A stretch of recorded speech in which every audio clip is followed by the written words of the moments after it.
Hi, welcome to Fortnight number 6, and today's interval is, guess what, a major sixth. So, we will be playing the major sixth between G and E. A major sixth is supposed to sound like the NBC tune.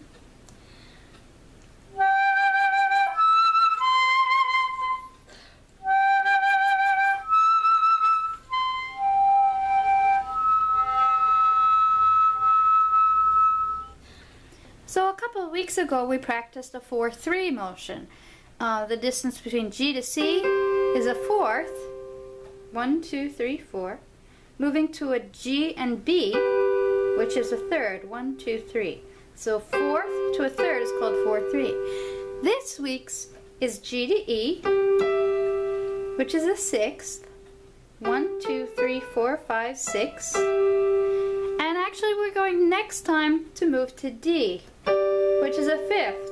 So now we've got a 6, 5. It's very important you know it's a 6, 5 so that you can play it in tune. So this is how to finger a G and an E at the same time on the flute. The left hand, pointer is closed, thumb is closed. These two fingers here are partially vented. You can see the crescent moons. So we're not closing the hole, we're not opening the hole, we're not only just closing the ring, we're also closing a bit of the, the top hole there. This little crescent moon shape should appear. The right hand should be closed, closed, pinky open.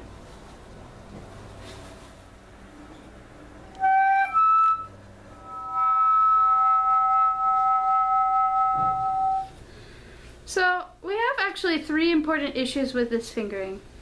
First issue is the venting. We've got 2 holes that are independently vented, not fully closed or fully open, and you have to find a spot in the middle for both of those. That's really tricky. The second issue that we have to deal with is that once you get this fingering, you'll hear a very pronounced B natural mixed in with the other 2 notes.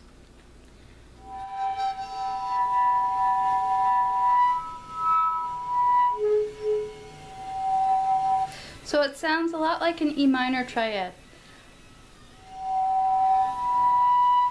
It's very important to suppress this B because it implicates the key of E minor, but actually we're in the key of G major and we just played a 5-1 cadence followed by a 4-3 suspension. So now what we're doing is we are kind of echoing our 4-3 with a 6-5.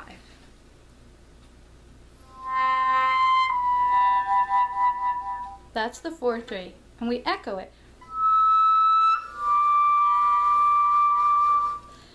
And if we implicate E minor, it kind of takes away from the echo, 4-3, 6-5.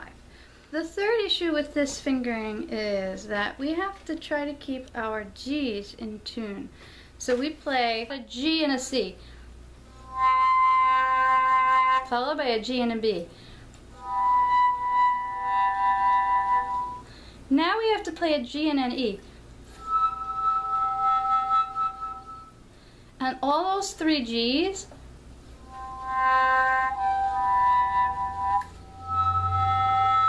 have to be in tune with one another, even though they're all different fingerings. So because this fingering is one of the hardest ones, I decided it would be a good day to break out my chart and show you what I did when I was working on parallel transformations. I used to make charts just like this. I made hundreds of these charts actually. Well, let's say there were at least 365 charts because I practiced the multiphonics about a year before they were good enough. And each day I would make 1 or 2 charts like this, and the rows represent each time I try. So I tried this many times that day, and out of all my tries I got a 97%. So now 97% is really high.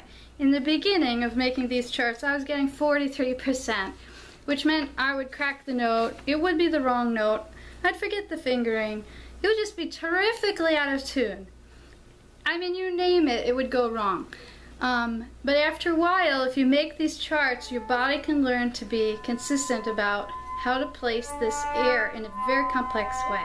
With that, I will leave you and let you practice. I'll see you next week with a 5.